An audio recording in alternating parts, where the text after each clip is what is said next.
എൻ്റെ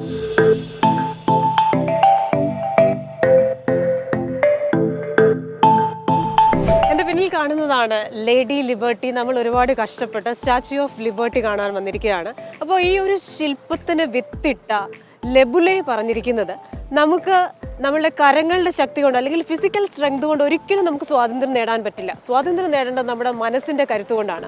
ഈ ലേഡി ലിബർട്ടിയുടെ ഉയരം എന്ന് പറയുന്നത് 151 അടിയാണ്.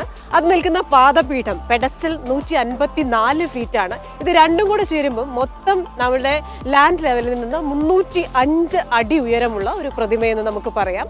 മാത്രമല്ല നിങ്ങൾക്ക് ആ പച്ച നിറം കാണാം. പച്ച നിറം എന്ന് പറയുന്നത് ഇരുമ്പുകൊണ്ടാണ് നിർമ്മിച്ചിരിക്കുന്നത്. ആ ഇരുമ്പിന് പുറമേയുള്ള കോപ്പർ ചെമ്പ് പാളികൾ ഓക്സിഡൈസ് ചെയ്യുമ്പോൾ ക്ലാവ് പിടിക്കുമ്പോഴാണ് ഈ പച്ച നിറം ഉണ്ടാകുന്നത്. ആ പച്ച നിറം അതേപോലെ തന്നെ നിലനിർത്തിയിരിക്കുകയാണ്.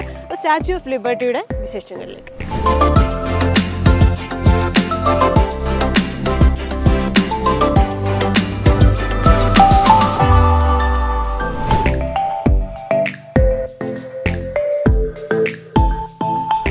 ഞാൻ ആദ്യം പറഞ്ഞതുപോലെ തന്നെ രണ്ട് രാജ്യങ്ങൾ തമ്മിലുള്ള അനിതര സാധാരണമായ ഒരു സൗഹൃദത്തിന്റെ കഥയാണ് സ്റ്റാച്യു ഓഫ് ലിബർട്ടി. ഞാനിപ്പോൾ നിൽക്കുന്നത് സ്റ്റാച്യു ഓഫ് ലിബർട്ടി മ്യൂസിയത്തിലാണ്.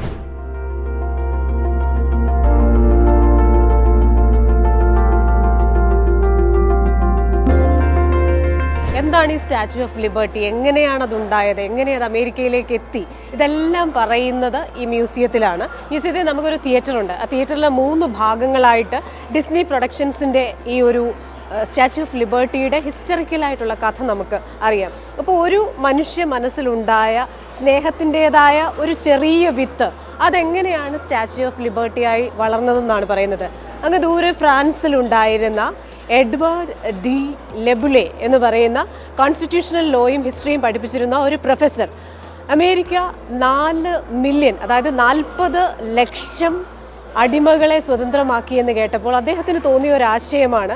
അതിനെ ആഘോഷിക്കുന്നതിന് വേണ്ടി എപ്പോഴും സ്വാതന്ത്ര്യത്തിന് വേണ്ടി സംസാരിച്ചുകൊണ്ടിരുന്ന ലെബുലെ വിചാരിച്ചു അതുകൊണ്ട് അമേരിക്കക്കാർക്ക് ഒരു ഗിഫ്റ്റ് ചെയ്യണം. നമുക്കറിയാം എല്ലാ നല്ല കാര്യങ്ങൾക്കും ഒരു ഗിഫ്റ്റ് അപ്രീസിയേഷൻ നല്ലതാണ്.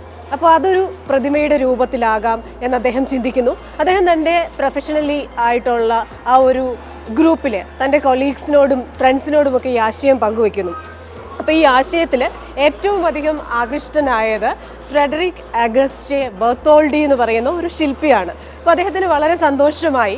അങ്ങനെ അദ്ദേഹവും ഈ ഒരു ശില്പ നിർമ്മാണം അല്ലെങ്കിൽ ഈ ഗിഫ്റ്റിൻ്റെ ആ ഒരു ആശയത്തിൽ പങ്കാളിയാകുന്നു. വർഷങ്ങളെടുത്ത് അദ്ദേഹം ഒരു ഡിസൈൻ ഉണ്ടാക്കുന്നു. ശരിക്കും പറഞ്ഞു കഴിഞ്ഞാൽ ഈ സ്റ്റാച്യു ഓഫ് ലിബർട്ടിയുടെ ഒറിജിനൽ ഒരു പ്രോട്ടോടൈപ്പ് എന്ന് പറഞ്ഞു കഴിഞ്ഞാൽ അത് കൊളോസസ് ഓഫ് റോഡ്സിലെ ഗ്രീക്ക് ദേവനായ ഹെലിയോസിൻ്റെ പ്രതിമയാണ്. അതായത് ഒരു ടോർച്ചും പിടിച്ചുകൊണ്ട് നിൽക്കുന്ന 1692 ഒരു പ്രതിമയാണ്. ആ പ്രതിമയിൽ നിന്നാണ് അതിൽ നിന്നൊരു ആശയം ഉൾക്കൊണ്ടുകൊണ്ടാണ് സ്റ്റാച്യു ഓഫ് ലിബർട്ടി നിർമ്മിച്ചിരിക്കുന്നത്. ഇത് നമ്മൾ വിചാരിക്കുന്നത് പോലെ ഒറ്റ ഒരു പ്രതിമയായിട്ട് വന്നതല്ല. ഫ്രാൻസിൽ പല വർഷങ്ങളെടുത്ത് ബർത്തോൾഡി ഡിസൈൻ ചെയ്യുന്നു. അതിനുശേഷം പല ഭാഗങ്ങളായിട്ട് അത് ഉണ്ടാക്കുന്നു.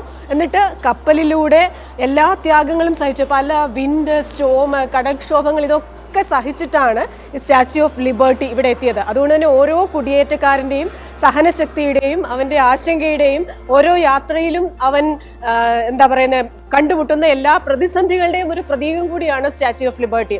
അങ്ങനെ സ്റ്റാച്യു ഓഫ് ലിബർട്ടി അമേരിക്കയിലെത്തുന്നു. ഇവിടെ ബെറ്റ്ലോസ് ഐലൻഡിൽ അത് സ്ഥാപിക്കണമെന്നൊരു തീരുമാനമുണ്ടാകുന്നു.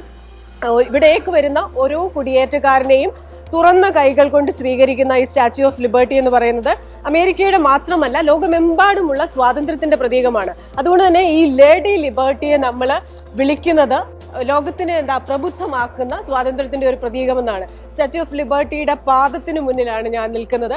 ഇതിന് വേറെ രസകരമായ ഒരു കഥയുണ്ട്. അതായത് ഈ ഫ്രാൻസിൽ ഈ ഒരു പ്രതിമ ഉണ്ടാക്കുമ്പോൾ അല്ലെങ്കിൽ അമേരിക്കയിലേക്ക് ഇത് കൊണ്ടുവരുമ്പോൾ ഇതിലൊന്നും സർക്കാർ ഫണ്ടുകൾ ഉപയോഗിച്ചിട്ടില്ല. പലപ്പോഴും ഒരു രാജ്യത്ത് ഒരു മോണ്യുമെന്റ് ഉണ്ടാക്കുമ്പോൾ അത് സർക്കാരാണല്ലോ ഫണ്ട് ചെയ്യുന്നത്. പക്ഷെ ഇത് ഫ്രഞ്ച് ജനതയും അമേരിക്കൻ ജനതയും കമ്പൈൻഡ് ആയിട്ട് അവരുടെ ജനങ്ങളുടെ ഫണ്ട് ഉപയോഗിച്ചിട്ടുണ്ടാക്കിയതാണ്. ഈ പ്രതിമ നിർമ്മാണത്തിന് അതിൻ്റെതായ ഫണ്ട് ഫ്രാൻസിൽ പിരിക്കുന്നു. ജനങ്ങൾ വളരെ സന്തോഷത്തോടുകൂടെ അമേരിക്കക്കാർക്ക് ഒരു പ്രതിമ നൽകാനായി കോൺട്രിബ്യൂട്ട് ചെയ്യുന്നു. തിരികെ ഈ ഒരാവശ്യമാണ് ഉന്നയിച്ചത്. അതായത് ഈ പ്രതിമയുടെ കാല് വെക്കാനുള്ള ഒരു പെഡസ്റ്റൽ അത് അമേരിക്ക നൽകണം. അപ്പോൾ ഈ പെഡസ്റ്റലിന്റെ പണി പ്രതിമ ഇവിടെ എത്തുമ്പോഴും പൂർത്തിയായിട്ടില്ല. അപ്പോഴാണ് നമുക്കറിയാം നമ്മുടെ പുലിറ്റ്സർ പ്രൈസ് അദ്ദേഹത്തിന്റെ പേരിലുള്ളതാണ്.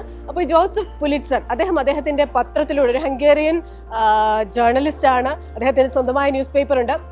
അപ്പോൾ ആ ന്യൂസ് പേപ്പറിലൂടെ അദ്ദേഹം പറഞ്ഞു, നമ്മൾ അമേരിക്കക്കാർ ചെയ്യുന്നത് വളരെ നാണക്കേടാണ്. കാരണം ഫ്രഞ്ചുകാർ ഇത്തരത്തിലൊരു ഗിഫ്റ്റ് അമേരിക്കയ്ക്ക് തരുമ്പോൾ അതിന്റെ കാലുകൾ വെക്കാൻ ഒരു സ്ഥലം ഒരുക്കി കൊടുക്കാൻ അമേരിക്കയ്ക്ക് പറ്റുന്നില്ലെങ്കിൽ, ന്യൂയോർക്കിന് പറ്റുന്നില്ലെങ്കിൽ ഇത് ന്യൂയോർക്ക് സിറ്റിക്ക് നാണക്കേടാണെന്ന് പറയുന്നു. അതുകൊണ്ട് തന്നെ ഒരു ക്രൗഡ് ഫണ്ടിങ്ങിന് വേണ്ടി അദ്ദേഹം ആഹ്വാനം ചെയ്യുന്നു. അത്രയും വർഷങ്ങൾക്ക് മുമ്പ് അത്തരത്തിലൊരു വലിയ ക്രൗഡ് ഫണ്ടിങ് ഉണ്ടാകുന്നു. അമേരിക്കക്കാർ പൂർണ്ണ മനസ്സോടുകൂടെ ഈ പെഡസ്റ്റലിന് വേണ്ട സംഭാവനകൾ ചെയ്യുന്നു.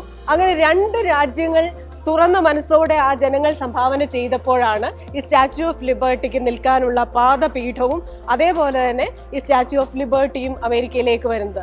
ഇന്ന് ലോകം മുഴുവൻ തലയുയർത്തി നിൽക്കുന്ന സ്വാതന്ത്ര്യത്തിന്റെ ഏറ്റവും വലിയ പ്രതീകമായ സ്റ്റാച്യു ഓഫ് ലിബർട്ടി ഒരു മനുഷ്യ മനസ്സിൽ നിന്നുള്ള സ്നേഹത്തിന്റെ ആ വിത്തിൽ നിന്ന് ഉണ്ടായതാണ്. നമുക്ക് ഈ മ്യൂസിയത്തിലേക്ക് നടന്ന് കൂടുതൽ കാഴ്ചകൾ കാണാം.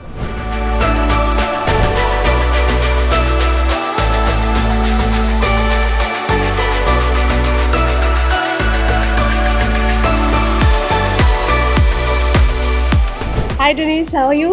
I am very well. Yeah, how long have you been here? I've been working here at the Statue of Liberty National Monument for 25 years now.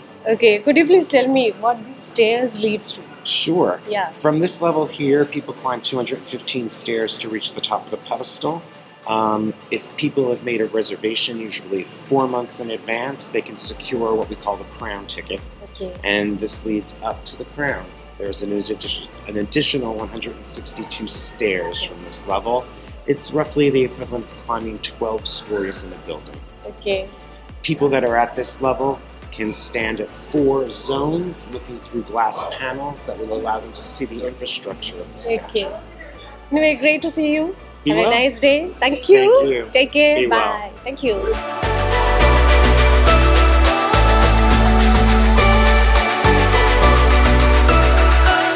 Statue of ലിബർട്ടിയുടെ പാദപീഠത്തിന്റെ ഏറ്റവും ഉയർന്ന പടവുകളിലാണ് ഞാൻ നിൽക്കുന്നത്. 154 അടി ഉയരമുള്ള പെഡസ്റ്റലിന്റെ മുകളിലത്തെ ടോപ്പ് പോയിന്റ്. ഇതിന്റെ മുകളിലാണ് 151 അടി ഉയരമുള്ള സ്റ്റാച്യു ഓഫ് ലിബർട്ടി നിൽക്കുന്നത്. അപ്പോൾ ഇവിടെ നിന്ന് കഴിഞ്ഞാൽ നമുക്ക് വിവിധ ഭാഗങ്ങളെ ഒരു 360 ഡിഗ്രിയിൽ കാണാൻ സാധിക്കും. എൻ്റെ റൈറ്റ് സൈഡിൽ ന്യൂജേഴ്സി നമുക്ക് കാണാൻ സാധിക്കും. അതിൽ നിന്ന് ഇങ്ങോട്ട് നമ്മൾ ക്യാമറ പിടിച്ചു വരുമ്പോൾ എൻ്റെ നേരെ പിന്നിൽ കാണുന്നതാണ് മാൻഹാട്ടൻ. നമുക്ക് ഈ വേൾഡ് വാറുമായിട്ട് ബന്ധപ്പെട്ട് അണുബോംബിൻ്റെ വികസനവുമായി ബന്ധപ്പെട്ടൊക്കെ നമ്മൾ കേട്ടിട്ടുള്ളതാണ് മാൻഹാട്ടൻ പ്രോജക്റ്റ് ആയിരുന്നു ന്യൂക്ലിയർ ബോംബ് വിഷ്വലൈസ് ചെയ്തതും ആ ഒരു ഐഡിയ കൊണ്ടുവന്നതും ഈ ന്യൂക്ലിയർ ബോംബ് ആദ്യമായിട്ടുണ്ടാക്കിയതും നല്ല കാര്യമല്ല. എന്നാൽ പോലും ഈ എൻ്റെ പിന്നിൽ കാണുന്ന മാൻഹാട്ടൻ സിറ്റിയാണ്. ഇനി അതിനുശേഷം ഇങ്ങോട്ട് വരുമ്പോൾ എൻ്റെ ലെഫ്റ്റ് സൈഡിലേക്ക് വരുമ്പോൾ നിങ്ങൾക്ക് ന്യൂയോർക്ക് കാണാൻ സാധിക്കും. ന്യൂയോർക്കിൻ്റെ സിഗ്നേച്ചറായിട്ടുള്ള ബിൽഡിങ്സ്, ബ്രിഡ്ജസ്, അതൊക്കെ എത്രത്തോളം വർഷങ്ങൾ മുന്നോട്ട് കണ്ടാണ് പ്ലാൻഡ് സിറ്റി ഉണ്ടാക്കിയിരിക്കുന്നത് നമുക്ക് കാണാൻ സാധിക്കും. പിന്നെ ഈ വെള്ളത്തിൽ നോക്കിക്കഴിഞ്ഞാൽ ക്രൂസസ് കാണും. ഒരുപാട് സ്വപ്നങ്ങളുമായി ഇവിടെ വരുന്നവരുണ്ട്, അമേരിക്കൻസ് ഉണ്ട്, വിവിധ രാജ്യങ്ങളിൽ നിന്നുള്ളവരുണ്ട്, അതേപോലെ തന്നെ ടൂറിസ്റ്റുകളായിട്ട് എന്നെ പോലെ കാണാൻ വരുന്നവരുണ്ട്. അപ്പോൾ നമുക്ക് കൂടുതൽ കഥകളും വിശേഷങ്ങളുമായിട്ട് മുന്നോട്ട് പോകാം.